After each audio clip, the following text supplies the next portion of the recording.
Smart search YouTube channel में आपका स्वागत है। आज हम लोग कक्षा 10 के गणित के बारे में, जिसका नाम है त्रिकोणमिति परिचय, उसके बारे में थोड़ा हम लोग परिचय इंट्रोडक्शन करेंगे कि त्रिकोणमिति होता क्या है ना। देखो यहाँ पर सिंपल सी बात है, त्रिमिति होता है तीन, त्रिमिति क्या होता है तीन, और कोण भी होता है कोण, और मिति भी होता है मापन करना। क्या होता है मापन करना, यानी तीन कोणों का मापन करना है। क्या कहलाता है त्रिकोण मिति कहलाता है। देखो इसमें एक समकोण त्रिभुज लिया जाता है जिसका 90 अंश, समकोण त्रिभुज के ऊपर ये सब काम होते रहते हैं। इसके लिए एक पाइथागोरस प्रमेय नामक गणितज्ञ ने एक फार्मूला लिया। क्या लिया? बोला कि समकोण त्रिभुज में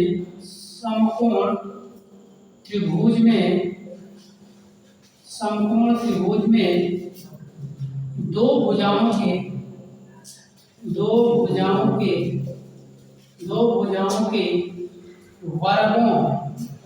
वर्गों का योगफल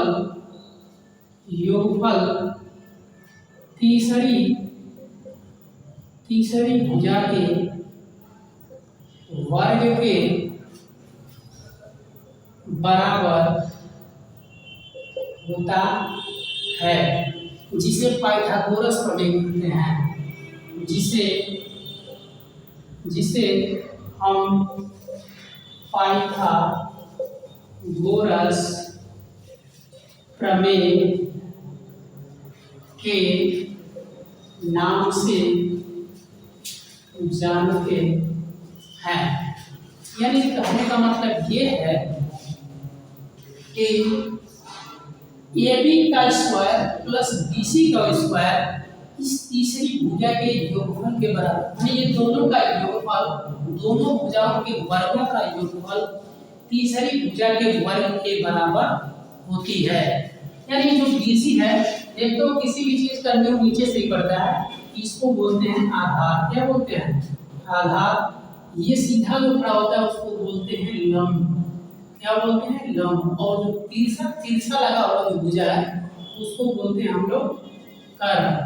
तो यहाँ से यहाँ तक क्या है? कर्ण है, और यहाँ से यहाँ तक जो है आधार है, और ये जो है क्या है? हमारा लंब है। ठीक है, ये लंब हो गया। तो इसके अनुसार हम सूत्र यही लिखेंगे पाइथागोरस प्रमेय से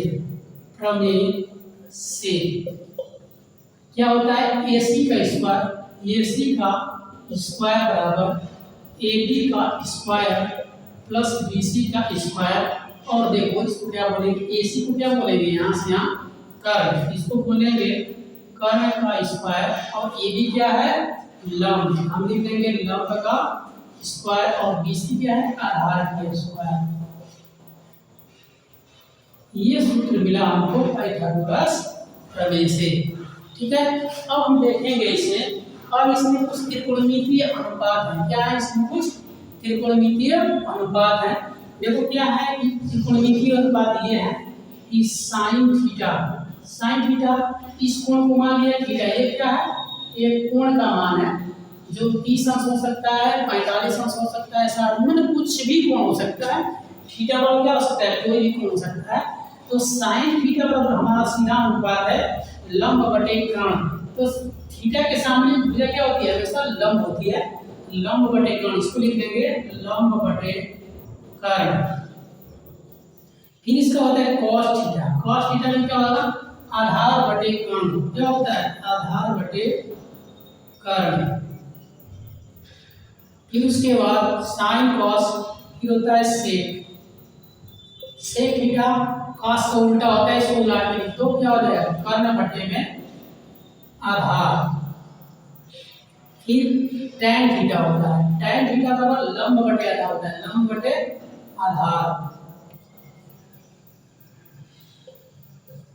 और cot थीटा tan का उल्टा होता है, इसको लिख देंगे आधार बटे लंब। और एक साइन का सूत्र है, इसका उल्टा होता है कोसेक। अब कोसेक थीटा का नाम क्या लिख देंगे? इसका उल्टा होता है कर्ण बटे में लंब, कर्ण बटे में लंब। ये कुछ त्रिकोणमिति में कुछ त्रिकोणमिति अनुपात है जिसके मान होते हैं, कुछ त्रिकोणमिति अनुपात होते हैं, इसको याद करना पड़ेगा थोड़ा। और इसका एक और शॉर्ट ट्रिक है, लाल बटे में कक्का, लाल बटे में काका, यानी कि साइन कॉस टैन और नीचे लिख दो साइन उल्टा कोसेक, कॉस उल्टा सेक और टैन उल्टा कॉट। ये इसका शॉर्ट ट्रिक है जो इसके माध्यम से हम याद कर लेते हैं। जब पूछेगा साइन थीटा लंब बटे कोण, कॉस थीटा आधार बटे कोण, टैन थीटा लंब बटे आधार, फिर कॉट थीटा आधार बटे लंब, सेक थीटा कोण बटे आधार और कॉस कोसेक थीटा कोण बटे लंब। ये ट्रिक से इसको याद कर लेते हैं। चलो आगे देखते हैं, कुछ इसके विपरीत क्रम होते हैं ना, जिसका गुणनफल क्या होता है, एक होता है। जैसे मान लो साइन थीटा हुआ, साइन थीटा का उल्टा क्या होता है, कोसेक थीटा। एक बटा क्या लिख देंगे, कोसेक थीटा। ये पहला विपरीत क्रम हुआ। दूसरा कॉस थीटा, कॉस थीटा का उल्टा एक बटे में सेक थीटा होता है। और तीसरा होता है टैन थीटा, टैन थीटा का उल्टा 1/cot थीटा होता है। जब इसको हम गुणा करेंगे तो इसका गुणनफल एक आएगा। जैसे साइन और कोसेक का करोगे तो क्या होगा, sine theta into cosec theta बराबर 1 आना चाहिए। इसका साइन थीटा इंटू 1/sin करेंगे क्योंकि इसका उल्टा होता है, इसीलिए कट जाएगा बराबर 1 आ जाएगा ना। ये इसका विपरीत गुणनफल क्या होता है, 1 होता है। ये इसके कुछ विपरीत है जिसका गुणनफल 1 होता है। और एक चीज और जान लो, साइन थीटा में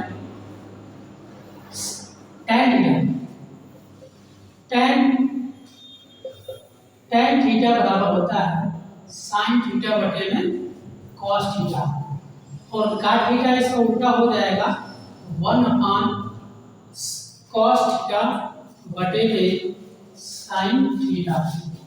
कॉट थीटा बराबर कॉस थीटा बटे में साइन थीटा, इसी का उल्टा होता है। ये संबंध होते हैं इनमें, ठीक है।